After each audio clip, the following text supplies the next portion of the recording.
So today we're going to be doing SVB and trivia for our last meeting of the term. Thank you to everyone for filling out.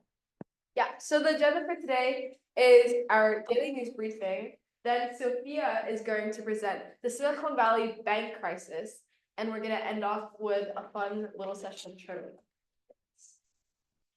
Okay, let's start with the daily news briefing. So there's a lot to cover, but the first one is about the Treasury job that various individuals have been eyeing for the Trump administration. So originally, this hedge fund manager named John Paulson was going to become the treasurer, but he dropped out due to conflict of interest with like his hedge fund firm and also acting as treasurer. So right now there are two main candidates who could be part of the treasury, which is Bessent and Lutnick. I think Bessent is kind of the main person that people are eyeing, and he's really been calling for a big push in bank deregulation, which means having community banks, making it easier for community banks to allow to lend to their communities. And a lot of people within the Trump administration have been sort of against him because they've been saying that he's more devoted to pro-business deregulation rather than actually the tariff plans. If you don't know, Trump has a lot of plans to impose tariffs on countries like Europe, Mexico. So yeah. And then the second one is how Amazon is trying to implement AI chips that can rival NVIDIA. So NVIDIA, as you guys researched last time, is a very big company who specializes in AI and computation for gaming. So recently, Amazon has rolled out its newest artificial intelligence as the big tech group seeks to have multi-billion-dollar returns on their semiconductor investments. And they also want to reduce reliance on NVIDIA. Yeah, so this is spearheaded by, I don't know if I can pronounce this, but Annapurna Labs. So Annapurna Labs was acquired in 2015. If you recall, acquired means when a bigger company buys a smaller company, by Amazon for $350 million. And its latest work has been expected to showcase next month when Amazon announces widespread availability of Trainium 2, which is part of a line of AI chips that they're introducing to create the largest models. So we all know that NVIDIA has a really large share of the market when it comes to semiconductors, but the big tech groups like Amazon are trying to bulk up their own share of the market.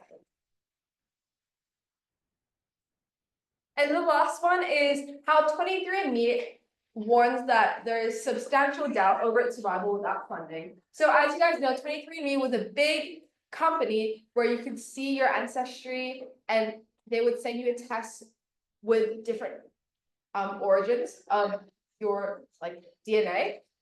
But they became bankrupt when people realized that they only needed to use the test once to find out their genetic ancestry. And also 23andMe had a big data leak, which caused the stock of 23andMe to drop down to 60 cents from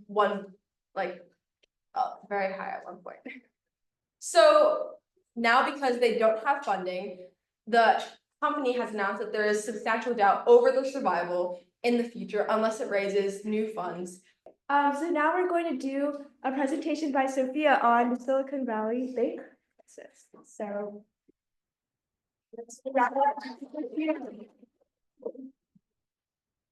hi, I'm Sophia. I'll be talking about the Silicon Valley based bank today. And does anyone recognize Silicon Valley? Do you guys have a slight idea of what happened? Does anyone want to share? What time period you recall hearing about this? Yeah. The 2000s. Not somewhere there. So actually in 2000, I think it was 2020, right when the Russia-Ukraine war started and inflation went crazy, Silicon Valley Bank actually crashed.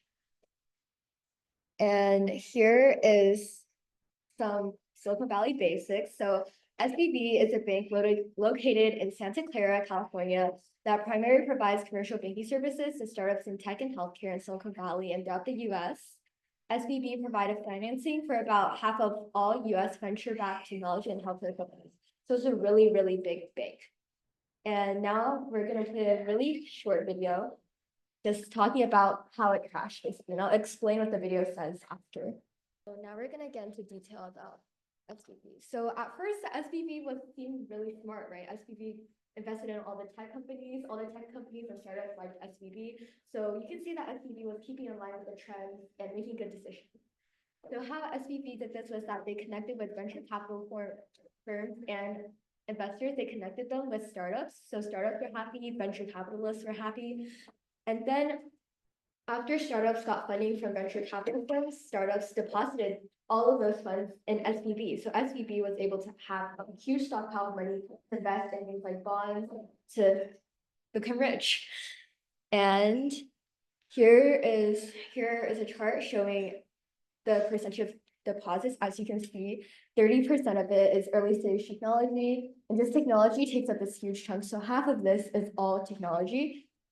And there's also some healthcare, science, all here in deposits. So you can see that SVB was really working out with 2022, which was really huge for companies like ChatGPT, OpenAI. So far, so good. So what went wrong? So to see what went wrong, we need to look at the full picture, which is their regulatory history.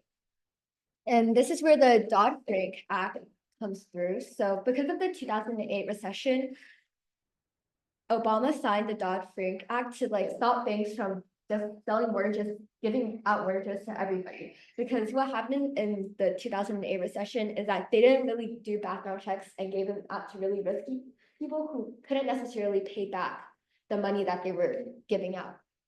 But those rules only really regulated top tier banks like Bank of America, Chase, JP Morgan. So that didn't really apply to SVB, even when the rules loosened. So this made SVB very attractive to lots of startups in need of VC funds because SVB practically gave out funding to even startups that seemed pretty risky. So this made SVB's net worth soar as more and more businesses made deposits with SVB. So SVB got very rich and got $212 billion in assets in like 3 years. But that still isn't above the $250 billion needed to become a top tier bank. So what did SVB invest the money in? Does anyone remember from the video? Yes. So SVB invested 50% of its assets, or around $91 billion in 1 government-backed bonds and 2 loans to startups. And here's a chart from the Federal Reserve showing its investments. So everything under here will go like bonds and securities, and the other half. But as you can tell, all of this is bonds. And even as a normal investor, you probably wouldn't invest half of all of your money in one type of security, right? That's kind of risky. And that was the case. So we're going to talk about the bad luck. Government-backed bonds are supposed to be really safe because it's literally the government. But that year, 2020 and 2021, inflation was really bad because of the Russia and Ukraine war. So the Federal Reserve decided to increase interest rates to stop people from spending so much money and making inflation go so high. But when interest rates go up, bond prices drop because it discourages people from borrowing money. So the market value of bond prices drop. So when SVB was reporting like things on its balance sheet, it showed a really huge loss in assets because the price of the bonds dropped, even though the actual money that SVB had maybe did not drop. So after the bond prices dropped, a lot of companies got scared and started taking out all of their money from SVB at once. But the problem was that they had a really bad strategy. They invested like half of their money in bonds, and that money that they lended out to the US government is currently with the US government. So they can't go like, hey, government, give me back all the $91 billion I invested in you. And so I can pay back my people who want to take out their money right away. So everyone was trying to take out their money all at the same time. So SVB like could not cover that at all.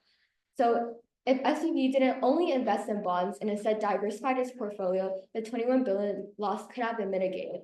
Because if you maybe invest in bonds, stocks, loans, like a wide range, like one interest rate fluctuation isn't going to like ruin your entire life.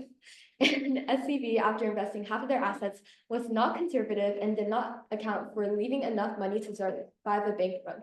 Because if you went to the bank and the bank didn't have any cash, they can't just give you a paper that says government bond on it. You need the cash. So they don't have any cash on their hands, which is why they went bankrupt. And the result, lots of startups all came to SVB at the same time, seeing the stock price drop, they got really scared. So they all came to SVB at the same time, wanting to take out all of their money. But SVB just lost $29 billion and can't pay their clients back. So SVB goes bankrupt. And number 6, lessons learned. As investors ourselves, number 1, don't throw all of your eggs into one basket. All of SVB's clients were mostly startups who have a really high chance of failing.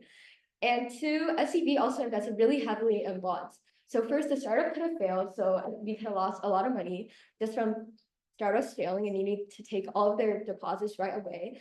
And second, SVB also invested really heavily in bonds, and we saw what happened with that. And so the lesson is separating your eggs in multiple baskets allows you to be more flexible during changes in the economy. If one basket breaks, at least you still have your other eggs in your other baskets. And number 2, always account for the worst case scenario. SVB should have better track inflation and been conservative when considering FPD activities, especially since SVB is such a huge bank with so many professionals inside. They probably should have considered or accounted for inflation when they made the decision to invest so much money in bonds. And second, SVB should have not invested so much of its cash, so they could have been prepared in case of a bank run. And yeah, we're not going over that. This is it.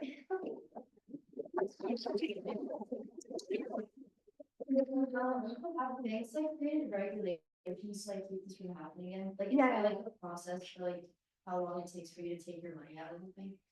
I don't think there's like a process regulating like for like the customers, but for banks, definitely there's usually like set amounts of what, like there's something called a liquidity ratio, like how quickly you can recover to get enough cash to pay back. And usually after really big catastrophes like this, the government also like sets internal standards for banks like SVB or like takes over the bank to like rerun it. But yeah, there are definitely a lot of regulations relating to the bank processes. But not for the customers. yeah, not for the customers, because the banks serve the customers and they should have the right to their money whenever they Raise interest prices, how did that, in that discussion, go from borrowing money, how does that affect?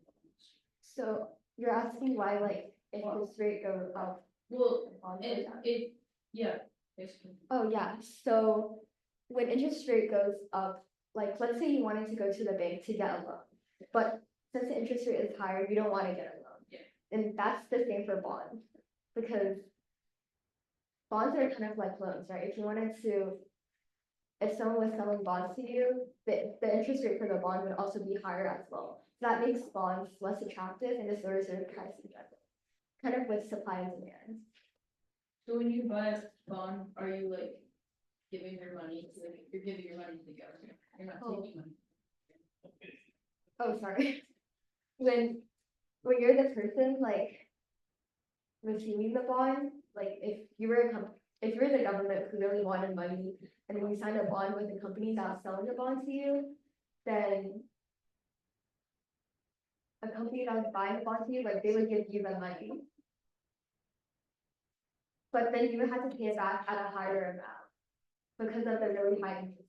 So that makes you not want to like sign into the bond anymore, which makes the bond price drop. But didn't SVB give all their liquidity to the government? Yeah, that was their problem. So even though like SCB still gave a set amount of money, the bond price dropped, and the bond price, like the market value at the time, is very important because when SVB puts the bond price onto their like financial statements that are released to public investors, it shows up as really bad even though nothing happens. So public investors will see like the changes in ratios and they'll get scared because they don't want to lose all their money. So they take the most conservative option and take all their money out of SP.